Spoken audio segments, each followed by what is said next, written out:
The fluorescent hum of Northwood High had always been a comforting backdrop to teenage life, a symphony of lockers clanging, distant laughter, and the rhythmic scuff of sneakers on polished linoleum. It was a place of familiar routines, budding friendships, and the innocent dramas of youth. Among its vibrant tapestry of students was Sarah, a bright, popular senior with an infectious smile and a knack for making everyone feel seen. Her days were a whirlwind of calculus, cheerleading practice, and planning weekend outings with her tight-knit group. Life, for Sarah, was a predictable, sun-drenched path. But then the whispers began. Not the usual high school gossip, but something far more insidious, threading through the edges of her perception. It started subtly. Her favorite pen, a distinctive emerald green, would vanish from her pencil case only to reappear days later, meticulously cleaned on her desk. A small, almost imperceptible shift in the placement of her textbooks, a locker combination that, despite her certainty, seemed to reset itself overnight. She dismissed them as absent-mindedness, the quirks of a busy schedule, or perhaps a harmless prank by a mischievous friend. Then came the notes, tucked into her locker, slipped into her textbook, even taped to the back of her chair in the cafeteria. They were always brief, never signed, and initially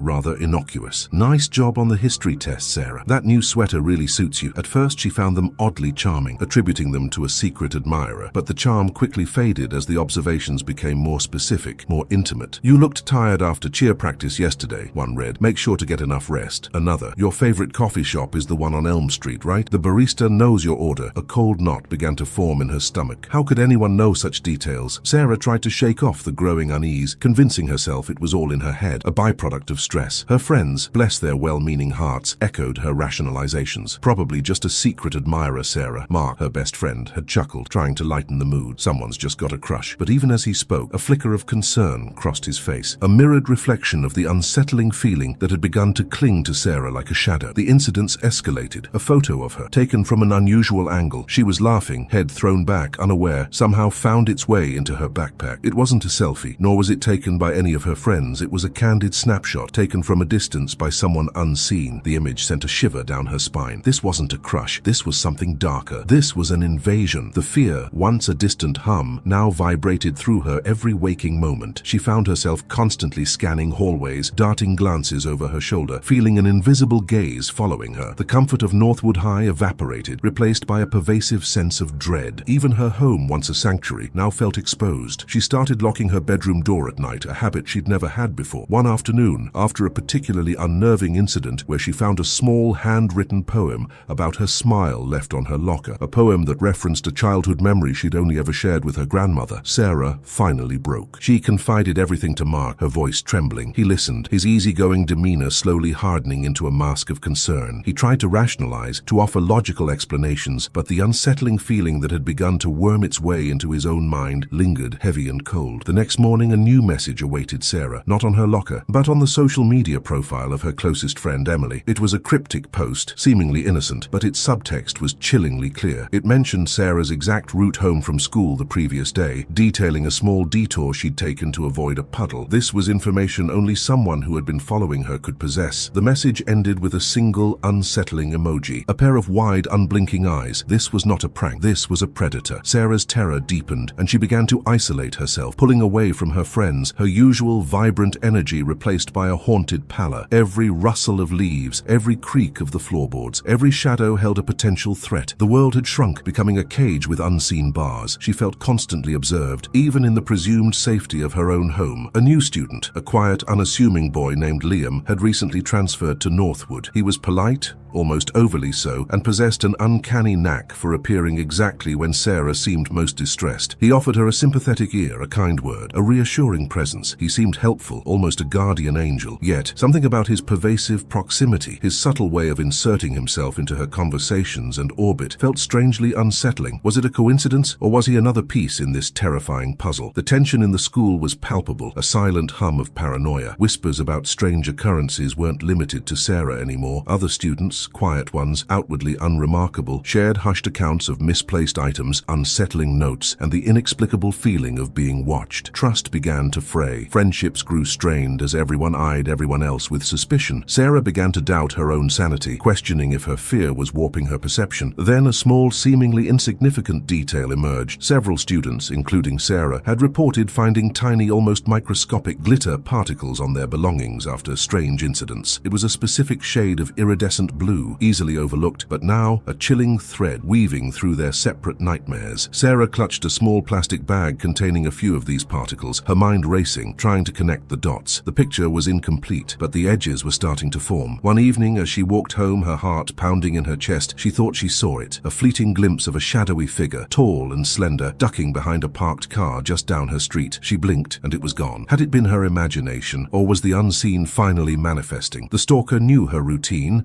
knew her every move. The next morning, her favorite hair clip, one she had lost weeks ago, was neatly placed on her pillow. Her anxiety intensified, and sleepless nights became the norm. She started withdrawing from social activities, the joy of high school replaced by a suffocating dread. Every day, attending school felt like walking into a trap. The initial hints of the stalker's twisted motivations began to surface in the notes, evolving from observations to possessive pronouncements. "You belong to me, Sarah." She frantically searched for answers, but found none. Liam, the new student, continued his subtle gestures of support, always there, always observing, an unsettling presence that felt both comforting and deeply disturbing. The chilling realization settled in. The stalker was always one step ahead. Sarah's desperate pleas for help to her parents and teachers were met with kind but skeptical reassurances. No one truly believed the extent of her terror. The growing sense of helplessness was overwhelming. One afternoon, her locker, usually a bastion of privacy, was found slightly ajar. Inside, nestled among her books, was a single withered rose. Pinned to its stem with a delicate iridescent blue ribbon, the same shade as the glitter, was a small, crudely drawn sketch of Sarah, smiling. Her personal item, now a disturbing message. The chilling sight of the defaced rose, a personal item transformed into a symbol of invasion, marked a turning point. It wasn't long before the subtle shivers of unease began to ripple through the lives of other students, mirroring Sarah's initial torment. Emily, a bright artistic girl known for her vibrant sketches and quiet demeanor, was the next to feel the creeping tendrils of a pervasive presence. Her story began with almost imperceptible shifts. A misplaced pen, a favorite mug subtly moved on her desk at home. Details she initially dismissed as mere coincidences, products of her own absent-mindedness. She was a dreamer, often lost in her own creative world, and such small disruptions rarely registered as threats. However, the stalker's tactics escalated, growing bolder and more intrusive. Anonymous calls, filled with heavy breathing and long silences, began to plague Emily's phone. Her social media, once a private haven for sharing art and thoughts with close friends, became a terrifying window into her life, with cryptic comments appearing on old posts, revealing intimate knowledge of her past activities. The growing fear among the students, fueled by the whispers of Sarah's unsettling experiences, coalesced into a palpable tension. More stories, once isolated incidents, now found common ground. Students started sharing their experiences in hushed tones during lunch breaks and in empty hallways, realizing with a dawning horror that they were not alone. The problem was far more widespread, a shadowy epidemic infecting their seemingly safe environment. Frustration mounted as their concerns, when timidly voiced to adults, were met with polite skepticism or dismissive assurances. Teachers and parents, accustomed to teenage dramas and pranks, struggled to grasp the insidious nature of the threat. Unable to rely on the adults, the victims began their own desperate attempts to identify common factors, scrutinizing their interactions, searching for a pattern in the chaos. A seemingly innocent classmate, Mark, who always seemed to be just around when strange things happened, began to draw their collective suspicion. His quiet, observant nature, once perceived as shyness, now appeared unsettling. Sarah, still reeling from her own ordeal, found her paranoia intensifying, clouding her judgment. Every shadow held a potential threat, every glance a hidden motive. Emily, in her own independent investigation, meticulously documented every strange occurrence, every anonymous message, but each trail led to a dead end, dissolving into the digital ether or the anonymity of the school halls. The stalker, emboldened by their apparent success, grew increasingly brazen, leaving more explicit messages, not just for Emily but for others. These messages revealed a deep personal knowledge of their lives, their fears, their secret dreams. The horrifying realization settled in: the stalker was always watching, always listening, a silent, omnipresent predator. The victims were gripped by a profound sense of vulnerability and helplessness. A new, seemingly unrelated incident occurred. A small antique locket belonging to another student, previously thought lost, mysteriously reappeared in the school fountain, tarnished but intact. It raised more questions than answers, adding another layer to the unsettling mystery. The victims tried to create a support group, a fragile alliance born of shared terror, but trust remained elusive. The fear of being targeted targeted next, or worse, having their loved ones brought into this twisted game, gnawed at their minds. The stalker, with cruel precision, began to manipulate social circles, sowing seeds of doubt and causing friction among friends. Mark, the quiet classmate, found himself increasingly isolated, a convenient scapegoat for the growing unrest. The emotional toll was immense. Anxiety became a constant companion, sleep a distant memory, and withdrawal from everyday life a coping mechanism. Sarah, in a desperate attempt to unmask her tormentor, tried to set a trap, leaving a misleading note in her locker. The next day, a chilling message was found etched into the locker door beneath her own. "Nice try, Sarah. You're not as clever as you think." The stalker knew. Emily experienced a direct, non-physical encounter. Walking home one evening, she felt an intense gaze, turning just in time to catch a fleeting glimpse of a figure disappearing around a corner. Tall, slender, a dark hoodie pulled low, the same shadowy figure Sarah had described. The identity remained obscured, a ghost in the periphery. The growing sense that the stalker was playing a twisted game with them, enjoying their fear, was sickening. The victims found themselves increasingly isolated, fear making them wary of everyone, even each other. Sarah, desperate for adult intervention, confided in Ms. Davies, her English teacher, a kind woman who listened with genuine concern but could offer only limited help, bound by protocol and the lack of concrete evidence. Meanwhile, Emily stumbled upon a cryptic clue, a small embroidered handkerchief with a peculiar set of initials found near her locker. Its meaning was unclear, but it felt significant. The stalker expertly exploited each victim's personal weaknesses, preying on Sarah's anxieties, Emily's introversion, slowly eroding their sense of security at school and even at home. A seemingly helpful online forum about local school events turned out to be a cleverly disguised trap designed to extract information. The stalker's digital footprint, though carefully hidden, left subtle traces, breadcrumbs of their pervasive presence. The victims' desperate attempts to find evidence, to catch a glimpse of their tormentor, were met with frustration. The emotional impact of constant surveillance pushed Emily to her breaking point. She broke down, the pressure becoming unbearable. Sarah, feeling a profound sense of responsibility, tried to protect Emily, their shared terror forging a fragile bond. The rift between the victims and their unsuspecting peers widened, a chasm of fear and misunderstanding. The stalker reveled in the chaos and fear they created. A seemingly random act of kindness, a thoughtful note left by an unknown student on Emily's desk after a particularly bad day, felt deeply unsettling, another sign of the stalker's invasive knowledge. The victims tried to change their routines, altering their paths to class, varying their lunch spots, but the stalker always adapted, always one step ahead. The realization that the stalker had access to their most private information was terrifying. The growing suspicion that the stalker was someone within the school itself, a face they saw every day, became undeniable. Emily, desperate for a confidant, found herself drawn to a quiet girl named Chloe, who had always seemed to observe more than she spoke. Sarah's paranoia spiraled, seeing suspects everywhere, even among her closest friends. The stalker, with chilling precision, began to manipulate relationships within their friend group, whispering doubts, planting seeds of discord. A small, seemingly insignificant item, a tiny, iridescent blue feather, was left as a calling card on Emily's art project. The victims were consumed by a growing sense of impending doom. The first clear indication of the stalker's twisted obsession emerged in a new note left for Emily. "Your art is beautiful, but I am your muse now." The chilling ending arrived when Emily's favorite sketchbook, filled with her most personal drawings, was found ripped apart, its pages defaced with crude, menacing scribbles, all done in iridescent blue ink. The third victim's story began to unfold, revealing the stalker's escalating boldness. No longer content with subtle hints, the tormentor initiated direct online contact, their messages veiled threats that pricked at the victim's deepest insecurities. Psychological manipulation became a primary weapon, subtly twisting perceptions and sowing seeds of doubt. The previous victims, Sarah and Emily, now bound by their shared terror, collectively analyzed the stalker's patterns and motives, their efforts fueled by a desperate need for understanding. They pored over every detail, every message, every incident, searching for a common thread. Their painstaking efforts eventually led to a disturbing discovery. A shared past event, a seemingly innocuous school play from years ago, or perhaps a club activity, that connected all three victims. This revelation cemented the growing suspicion that the stalker was acting out of a deep-seated grudge or an intense, twisted obsession rather than random malice. The victims, armed with this nascent understanding, attempted to involve law enforcement once more, but the authorities, facing a lack of tangible evidence, were limited in their capacity to act. The frustration and helplessness were palpable as the stalker continued to operate freely, their digital tendrils tightening around their targets. A new, more aggressive tactic emerged: physical proximity. The victims started seeing the stalker in public, a fleeting shadow at the edge of their vision, a figure disappearing around a corner just as they turned.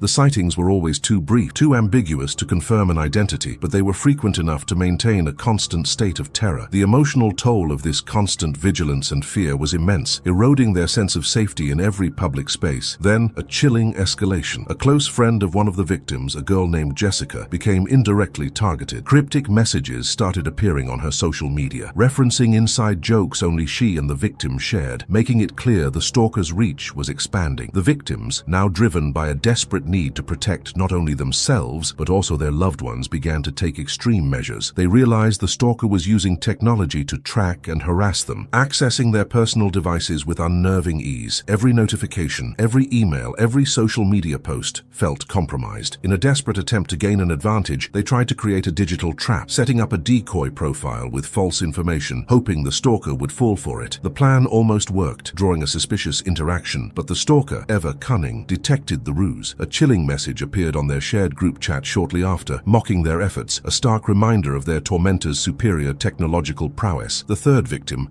overwhelmed by the feeling of being completely exposed and vulnerable, suffered a profound breakdown. Sarah, witnessing this, felt a surge of guilt and a renewed determination to protect the others, her leadership emerging from the crucible of fear. However, the stalker's relentless tactics began to sow seeds of distrust among the victims themselves, exploiting existing insecurities and creating friction. A seemingly benevolent act by a stranger, an anonymous student offering comfort after a particularly harsh online attack, turned out to be another calculated move, confirming the stalker's pervasive influence. Driven by an urgent need for answers, the victims embarked on a desperate search for physical evidence of surveillance, meticulously scouring their usual haunts for hidden cameras or listening devices. Their search yielded a horrifying discovery: a small, discreet device disguised as a common school accessory, hidden in a public area they frequented. The victims' realization of the extent of the stalker's surveillance was a gut-wrenching blow. The third victim, feeling utterly violated, retreated further into isolation, withdrawing from everyone. Sarah, relentless in her pursuit, intensified her efforts to piece together the stalker's identity, while Emily, fueled by a simmering anger, began to harbor a desire for revenge. The stalker, meanwhile, subtly manipulated the school's social dynamics, spreading false accusations and malicious rumors about one of the victims, turning public opinion against them. The victims struggled to maintain their reputations and their sanity under the relentless assault. The third victim, unable to bear the pressure, made a desperate attempt to escape the situation entirely, considering transferring schools, only to be met with a chilling message left on their locker: "Running won't change anything. You belong to me." The victim's growing sense of being trapped and hunted intensified. Then, a terrifying glimpse, a figure in the distance partially obscured by shadows watching them from afar. The face was distorted, unrecognizable, but the feeling of being seen was undeniable. They began to share unsettling dreams, vivid nightmares that revealed a common fear, a shared psychological torment. The stalker, with increasing frequency, incorporated specific symbols and motifs into their messages, cryptic clues that the victims desperately tried to decipher. The urgency to unmask their tormentor reached a fever pitch. The third victim, now completely powerless, experienced another emotional breakdown. Sarah, seeing the devastating impact, felt a renewed, fierce determination to fight back. Emily, however, began to formulate a secret plan, a desperate attempt to confront the stalker directly. Driven by a desire for retribution, subtle hints of a twisted love or obsession began to emerge as the primary motive, revealing that the stalker wanted attention, not just fear. The chilling end of this phase arrived when the third victim's most cherished possession, a handmade bracelet from a deceased relative, was found displayed on the school's public bulletin board, accompanied by a crudely photoshopped image of the victim in a humiliating pose, all for the entire school to see. The fourth victim's story began not with subtle whispers, but with an aggressive crescendo of public humiliation and blatant destruction. Their car, parked innocently in the school lot, was found with its tires slashed and crude, menacing messages spray-painted across its pristine white surface. This wasn't just vandalism, it was a declaration of war, a stark escalation in the stalker's campaign of terror. The message was clear: no personal space was safe, no possessions sacred. This overt aggression, rather than fracturing the victims, forged an unbreakable bond. Sarah, Emily, and the third victim, whose identity remained guarded even among them, now stood as a united front. They pooled their resources, sharing every observation, every cryptic message, every unsettling encounter. Their collective analysis, fueled by a potent blend of fear and defiance, began to yield a clearer picture of their tormentors' patterns. They discovered a critical piece of evidence, a discarded, oddly specific brand of candy wrapper, found near each incident, its meaning ambiguous, yet undeniably linking the attacks. A chilling suspicion began to solidify. The stalker was not some distant, anonymous entity, but someone within their inner circle, someone with intimate knowledge of their routines, their weaknesses, and their lives. The idea was terrifying, but it also offered a sliver of hope, a defined perimeter to their enemy. Desperate to unmask their tormentor, they concocted a daring, perilous plan. To use themselves as bait, they staged a seemingly vulnerable situation, hoping to draw the stalker out. The plan almost worked. A shadowy figure appeared, observing from a distance, their movements furtive. Just as they thought they had them, the figure vanished, leaving behind only a small folded piece of paper. The clue led them to a disturbing online profile, hidden deep within an obscure social media platform. The content was a twisted tapestry of their lives, photos stolen from private accounts, conversations meticulously recorded, and chillingly dark fantasies detailing their humiliation and demise. It was a digital shrine to obsession, revealing the stalker's depraved ideology and the horrifying depth of their fixation. The victims were left reeling, their emotional turmoil a raw wound. The stalker wasn't just a prankster or a bully, they were a deeply disturbed individual, their mind twisted by a toxic obsession. A close call followed, a heart-stopping moment when one of the victims was almost cornered in an empty hallway, only saved by the unexpected appearance of a teacher. The increasing fear of physical harm or even abduction became a tangible, suffocating presence. This near miss finally galvanized the victims to involve parents and authorities more forcefully. The sheer audacity of the recent attacks, coupled with the digital evidence, finally compelled the school administration to take the threats seriously. Yet a nagging fear persisted. Was it already too late? Then an unexpected ally emerged. Alex, a quiet, observant student who had been secretly watching, piecing together fragments of information. Alex provided a crucial piece of the puzzle, a seemingly innocuous detail about a recurring pattern in the school's security camera blind spots. This information, combined with their own observations, allowed the victims to begin understanding the stalker's past and motivations, a narrative woven from perceived slights and unrequited desires. The stalker's retaliation was swift and brutal. Threats escalated, now targeting their families and loved ones, delivered through anonymous notes left on car windshields and whispered phone calls. The victims were forced into desperate measures to protect those around them, creating intricate daily routines and warning systems. The stalker also intensified their social media campaign, spreading malicious rumors designed to isolate the victims further, turning classmates against them. The victims, in a desperate countermove, attempted to expose the stalker online, posting warnings and snippets of the disturbing profile, but it backfired spectacularly. The stalker's chilling response was a perfectly timed, perfectly executed hack of their school accounts, displaying deeply personal, embarrassing information for all to see, demonstrating their absolute control. The fourth victim, utterly cornered and exposed, succumbed to an emotional breakdown, their spirit shattered by the relentless psychological assault. Sarah, witnessing this devastation, felt a growing sense of desperation, her anger now tinged with fear. Emily, however, hardened by the attacks, became even more determined to fight fire with fire, her resolve unwavering. The third victim, quiet and analytical, pursued the truth with a quiet, steely resolve. Subtle hints of a complex psychological profile began to emerge, suggesting a personality driven by a desperate need for validation and control. The victims realized the stalker craved a reaction, feeding off their fear and distress. The stalker's uncanny ability to manipulate security systems and surveillance became apparent, suggesting an intimate knowledge of the school's infrastructure. In response, the victims attempted to create their own surveillance network, crude but effective. This led to a horrifying discovery, a hidden camera cleverly disguised as a smoke detector in one of their private study areas. The shock and horror at this ultimate invasion of privacy were profound. The fourth victim's paranoia soared, seeing threats in every shadow, every unfamiliar face. Sarah, attempting to lead the fragmented group, found her own doubts creeping in, the weight of responsibility immense. Emily, in her recklessness, almost jeopardized the entire group by impulsively confronting a perceived suspect. The third victim, however, maintained a quiet, logical approach, a beacon of calm amidst the rising panic. The tension within the group was palpable, a fragile alliance bound by shared terror. Then came the final chilling act of this phase. A seemingly innocent item,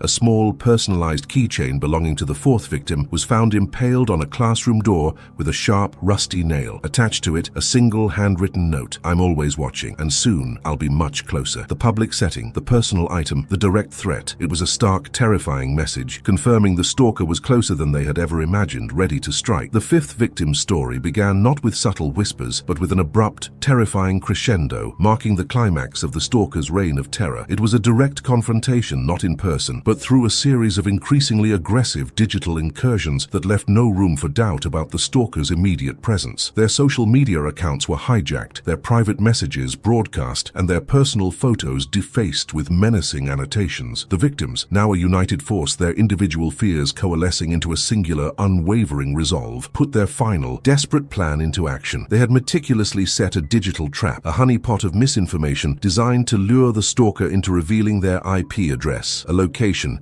anything tangible. The crucial piece of evidence was finally obtained, not through a sophisticated hack, but through a simple yet overlooked metadata tag on a recently uploaded taunting video. It was a faint, almost imperceptible digital fingerprint, but it was enough. The revelation of the stalker's identity sent a collective shockwave through the group, followed by a profound disbelief. It was someone entirely unexpected, someone woven into the very fabric of their daily lives, a familiar face that had worn a mask of normalcy for far too long. The stalker's motivation, once a shadowy enigma, was laid bare. A twisted sense of love, warped into an obsessive desire for control, fueled by perceived slights and a profound sense of inadequacy. The emotional impact of this revelation on the victims and the entire school community was immense, a cascade of anger, confusion, and betrayal. The stalker, realizing their game was up, attempted to escape, deleting their digital footprint, vanishing from online platforms. This led to a tense, frantic digital chase as the victims, now empowered by knowledge, pursued every last trace. They confronted the stalker, not in person, but in a series of agonizingly long online messages, demanding answers, demanding to know why. The stalker's confession, delivered through a torrent of rambling, self-pitying texts, revealed the terrifying depth of their psychological issues, a fragile mind consumed by delusions. The struggle to apprehend the stalker, to bring them to justice, became a mix of fear and adrenaline. The victims meticulously compiled all the evidence, presenting it to the authorities, who finally took the situation seriously. The intervention of law enforcement was swift and decisive. The immediate aftermath was a blur of interviews, statements, and an overwhelming rush of emotional processing. The victims felt an initial surge of relief, a heavy weight lifted, but it was inextricably mixed with lingering trauma, confusion, and a pervasive sense of violation. The school's response was comprehensive: increased security measures, mandatory counseling sessions, and a robust support system for all affected students. The stalker's arrest marked the beginning of legal proceedings, a new chapter in their ordeal. The victims struggled to come to terms with the betrayal, the sheer audacity of the events that had unfolded. Sarah, the first victim, reflected on her journey, from crippling fear to an unexpected resilience, a strength she never knew she possessed. Emily, the second victim, felt a burning anger, her desire for justice now sharpened and focused. The third victim, quiet and analytical, processed the events with a stoic resolve, internalizing the lessons learned. The fourth victim found a slow, arduous path